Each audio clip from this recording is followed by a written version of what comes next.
Players had to shoot 76 or better to make it to Tuesday's final round. 46 players did that, and many were the most talented pros and amateurs in the area.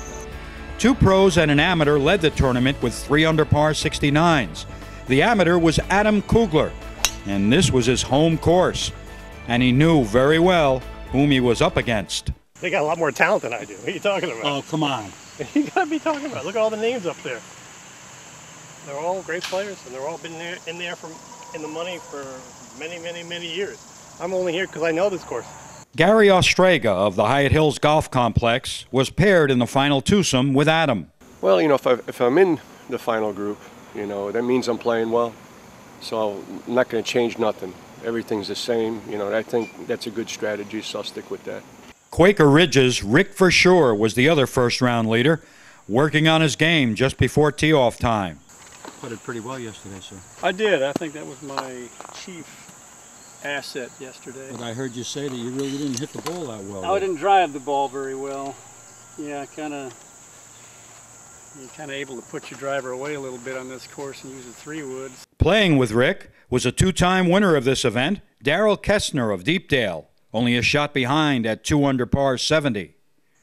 Also at 70 was Patrick Pearson in his first year of eligibility. Patrick's an amateur. No predictions, but I'm going to try to win. Did you putt well yesterday? I putted well, putted great. No 3 putts, which I usually have 1 or 2, so that was the difference.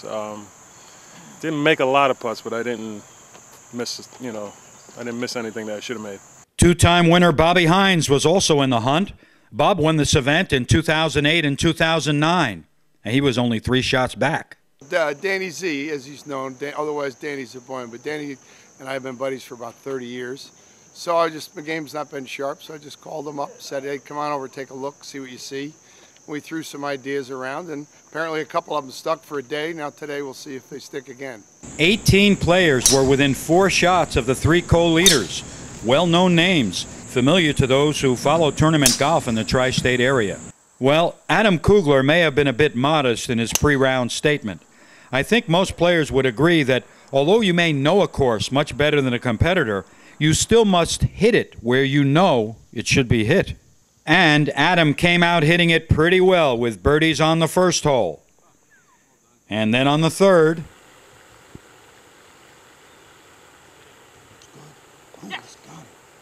And then on the 7th. Playing partner Gary Ostrega saved some nice pars from becoming bogeys, but no birdies through 7 holes. And Gary's bogey on number 8 matched Adam's bogey on the 2nd. So there was quickly a 3-shot swing through 8 holes.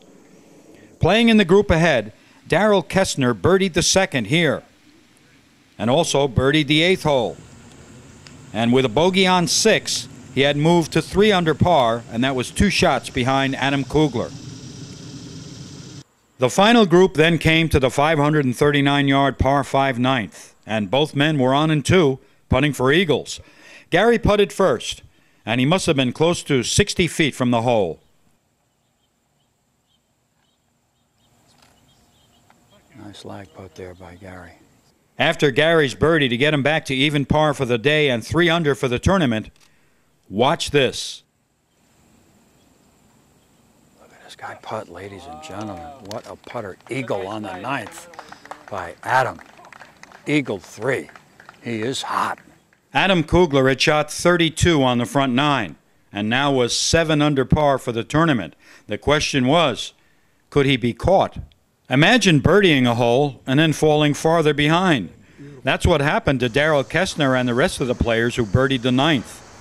Darrell was closest now at 4 under par, but he shot 37 on the back 9, leading to a 1 under par 71 in his 2nd round and a 141 finish.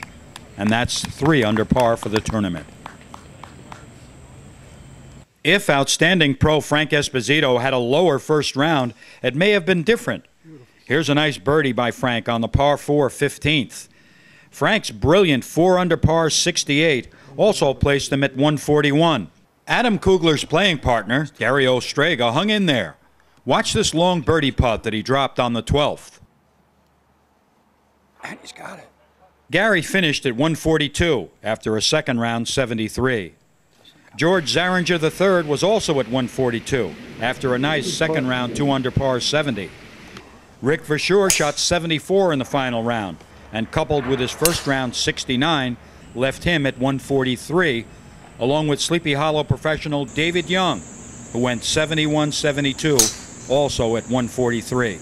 On the back nine, whenever Adam Kugler seemed like he was in a little trouble, he scrambled out of it and made par. He went even par on the back and almost shot 67 when his birdie attempt on 18 just missed.